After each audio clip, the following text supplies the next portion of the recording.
Yo, what's going on, homies? It's your boy Stun back from the OPTC video, and in today's video, diving into the Worldwide Anniversary Treasure Map versus Vegapunk with the full batch boosted teams and the mini boss teams that I'm probably going to start with for this particular treasure map. As always, they're subject to change.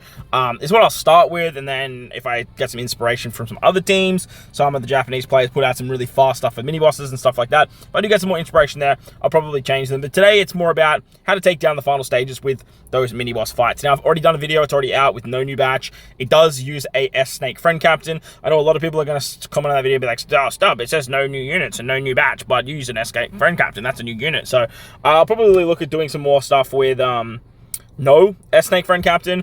But look, at the end of the day, like New World, it's based around a unit, and unfortunately, there's not really other units that can kind of take it on without having that particular ability, especially when you get something like the Love or the Merrow ability. And the S-Snake for the final boss is pretty much just crucial, and like no one really does what she actually does. So we're going to dive in today. This is the character that we are 6+ing. It is our good friend S-Bear. Love the actual free-to-play unit. He's a very, very good free-to-play unit. Make sure to Limerick expand him as well, because he does have triple special activation, which is very vital to his kit. So let's dive into the first mini-boss. It's against Edison and Pythagoras. The recommended character is 5+ Vegapunk. Everyone gets the good stuff. There's some special bind, normal attacks only, bomb slots which become unfavorable, and then the super impossible perfect one time, so that super orb block where you just get locked in with bomb slots. But the team looks like this. I am rocking Ace and Yamato as my captain. This way we just don't have to worry about the special bind at all. We don't even need to bring the 5+ Vegapunk. We can then utilize the Momo as a sailor. Because our captain is free spirit, we get a full board of 1 orbs at the start of the quest. Brook is wave clearing turn 1 and 2. We move into the final stage, and wham bam, thank you man, it's basically over. I did throw the Vegapunk on this team just as a 1.35 booster, but again, super replaceable with anything else. And then Kuzan's just here because he can do some fun stuff with orbs and color affinity. I do have the Zoro support early just to kill very quickly, and then later down the line we will sort of just start using the Kuzan special, so that way we get a bigger orb boost, we get color affinity, and we can then switch with like Ace Yamato and all that fun stuff as well. So that's the first mini boss. Second mini boss is against Atlas, where Kuzan is actually the recommended character. Strength, dex, and quick characters get all the good stuff. Free spirit's the weakness. You get a full board of unfavorable orbs, normal attack only. An attack down if you below a 4.5 chain multiplier for 6 turns at 99%, and then you get a chain growth reduction at 0.1. So ideally, you either want to start your chain above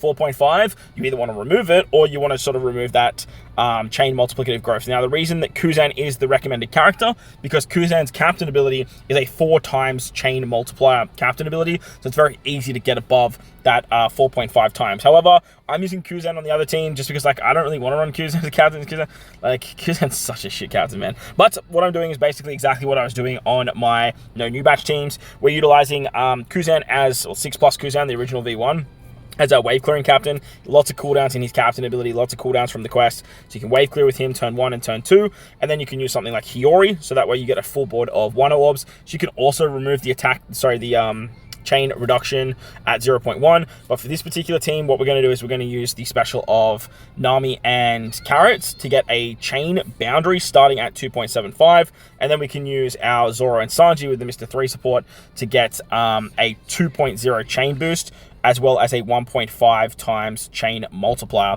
He also increases the attack and orb boost, and because Kuzan's our captain, we get an orb boost and an attack boost on the final stage, and then we just threw on Luffy and Lucci for some more damage later down the line. Moving on to the Lilith fights now. The recommended characters are Jinbei and S-Shark, Strikers, Powerhouse, and who's the other one? Cerebral characters get all the good stuff. Lilith is weak to Powerhouse. She does 150,000 death damage. She has Despair for 6 turns after sockets, Bind for 9 turns on your top and bottom row, which is pretty pesky, and then there's an Intimidation that will reduce your slot effect boost by 3 times. So if you do a 4 times orb boost, it goes down to a 1 times orb boost. It's very annoying, and the idea what they want you to do here is just utilize S-Shark, and then you just use S-Shark on the turn before because he's a 4-turn orb boost. With this particular team, I have thrown on the Jinbei and I have thrown on the S-Shark just because I don't really need them anywhere else, and they're both 1.35 times boosters. The idea of this team, though, is to use the special of Toki on turn 2, so that way we can apply the Toki ability to our captains, bypass the blind and bypass the despair. We won't have to worry about it at all. Ace gives a lot of cooldowns to free spirit characters. He also buffs Dex, which is great. So ideally we're going to use the Ace special on turn 2 as well to get the 4-turn orb boost to carry that into the final stage, as his captain ability will extend that. That way you have a massive orb buff. You can use the other Ace for a conditional buff. You have the attack boost thanks to the Toki, and then your wave clearing with Zoro. We don't have any orb manipulators on this team. That's because Ace will orb manipulate on turn 2, so we should go into the final stage with a full board of Dex orbs, which the enemy is not going to do anything about. There's nothing in here that says they change orbs or anything like that, so we don't have to worry about it. The Mr. 3 support is just here for damage reduction. You can pretty much just use anyone else. You can use the Giampier special. That's an 85% damage reduction if the Mr. 3 isn't enough. But the idea here is just to go Ace turn 2, Toki turn 2, and then if we need more damage later, Ace down the line. Moving on to the Shaka fight now, which is the last mini boss. Recommended characters are Luffy, Lucci, and Stussy. Shooter characters are the weakened class, and shooters, fighters, and free spirits get all the good stuff. There's special one on your right hand side, special reverse on your left hand side, normal attacks only, defense down immunity, and then paralysis. Obviously they want you to use Luffy and Lucci to bypass the special bind, but I don't really care about that. I'm just going to rock Halloween Ace. Halloween Ace as captain bypasses both two of the most annoying abilities, which is special bind and special reverse, and you're basically covered from there. All you really need now is paralysis removal, and you're off to the races. As long as you bring a character like Shirahoshi that can set your orbs to rainbow at the start of the quest, you will basically start with a full board of rainbow orbs and then just use some wave clears to bypass that. Turn 1, I'm going to switch with Lucci and Kaku, use the Izo Kiku special on turn 2, and then we have the Luffy special, so that way we can get ourselves a attack boost and paralysis removal. Once things start to get a bit dicey with damage, we can use Ace as our attack booster. Ace is also a really good wave clear if you have him Limit Break expanded, so you can do fun stuff there. And Shirahoshi as well is also a orb booster, so you could throw on like the Mr. 3 support to get some, like a bigger orb boost. But for now, I'm using the double dice support for just a cheeky little orb boost and a bit of resistance down as well. Moving on to the fun stuff now, this is where stuff gets a bit spicy. First we have the Vegapunk final boss fight, and then we just have the Seraphim as the recommended characters. Obviously the 3 new characters, and then we have Esper. Strength, Dex, and quick characters get all the good stuff. On turn 2, there's defense up, damage reduction, and threshold. There's also a super bomb, slot, barrier, and normal attacks only. Basically, if you just use Esper on this stage, you're covered for everything. Esper will take away with double special the 2 turns of damage reduction and threshold, and then you can use an Snake special to remove that defense up. Moving into the final stage, there's 2 enemies, and look, I'm not a huge fan of the way they've worded this, but I think we have a pretty good grasp on what's going to go down. You get a full board of block slots, special reverse on your crewmates. Top row gets despaired, which obviously S-Snake's immune to. Normal attacks only. Delay immunity. There's 6 turns of threshold, 1 turn of resilience, 3 turns of target lock, and then a 1 turn tap limit of 2 times. On defeat, you get top row bind, which again, S-Snake is immune to, and you get a full board of unfavorable slots. After 1 turn, the enemy does a full HP recovery, does 3 turns of reduced damage taken from normal attacks, and then gives you 10 turns of crew damage taken times 2. So I don't really know how this works, but I feel like if you apply the love status, you don't have to worry about the normal action. There is an interrupt if you get the enemy below 20% HP, which is damage nullification. Again, S-Snake can remove that. And then on the after 1 turn interrupt, you get 3 random crewmates blown away for 3 turns. Now, I don't really know if all these guys have blowaway immunity. No, they don't. So they don't have blowaway immunity, so weird.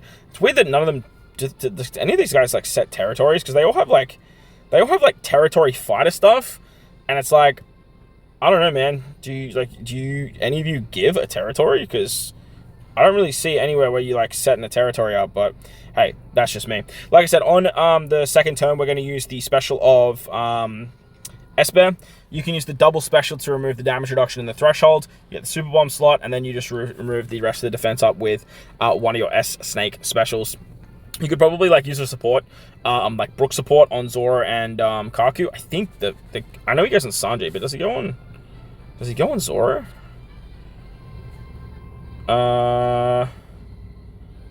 No, he doesn't. You could also just super swap with Zoro and Kaku. That's something else that you could do, provided they get their super swap charges. They might not get their super swap charges. Maybe they do. Are they? Yeah, they should, actually, because you have 2 S-Snakes, and S-Snake is the super swap charge with their captain ability. So I imagine you probably have that. You can set defense to 0 with that way. And that way you can save the S-Snake specials, and that way you can get a lot more love effect, and really stall out literally everything on the final stage. If, like, the interrupts still happen with the love, though, like, bro, I don't know what to tell you. You got damage reduction removal, and threshold removal with the, S-Shark, and then with S-Hawk, you can, remove the threshold and attack down too, which is always fun, and then you just get some buffs there. So, realistically, what you want to do here is basically use the, S-Snake special, pass a turn, so then that way you just remove all of this nasty stuff. None of this should apply, like, none of this should just pop off. I don't imagine it would, otherwise it would just be ridiculous. But look, I might be wrong there. Someone rotate the block orbs? Oh, the, S-Snake, Super EX doesn't it? Yeah, so you get a full board of tandem orbs there. So basically you just pass the first turn, and then you can just burst on after that, after the tap timing stuff's gone, and you should be off to the races. Moving on to the intrusion fight, basically all the recommended characters are the anniversary exclusive, and then the new S-Shark. Driven characters, fighters and slashers get all the good stuff. Dex and quick orbs, you get a full board of them, and they're also a 99% attack down. 5 turns of defense up, 4 turns of damage reduction, full immunity, and normal attacks only. And then on Battle 3, Esper is half Dex and half Strength, and is weak to shooter characters. The top row gets special reversed, normal attacks only, 6 turns of attack down, full immunity, 7 turns of defense up, 1 turn of damage null, and then 2 turns of a hit barrier. So obviously, to bypass all of this, you have S-Snake to bypass the defense up and the damage nullification. Basically, everyone has barrier pen, so max out your barrier pen socket, so that way you can just get past that. S-Snake's immune to the special reverse, and then on this stage, particularly here, getting around the defense up and the damage reduction, you have the special of S-Snake, the Super Type, or Super EX to get tandem orbs, and then you can bypass the damage reduction with, I believe it's this guy, S-Shark. S-Shark should bypass damage reduction, yeah, so you can use him. And then you're basically fine. So the attack down's removed with Zorakaku, and then you just have more buffs there. So not lots of points with these teams. The boosted team should work fairly nicely. This final fight here is the tricky one, but that's basically what we're working with at the moment. But hopefully you guys enjoyed the video. If you did, hit the like button, hit the subscribe button, do all that good stuff. If you guys want to see more teams that use combinations, please let me know in the comment section below what combinations you would like to see for the final boss and the intrusion fight when it comes to some boosted teams. But most importantly, if you guys are in this beautiful world, please enjoy the rest of your day. As always, homies, thank you for watching, and I'll catch you on the next one. Later!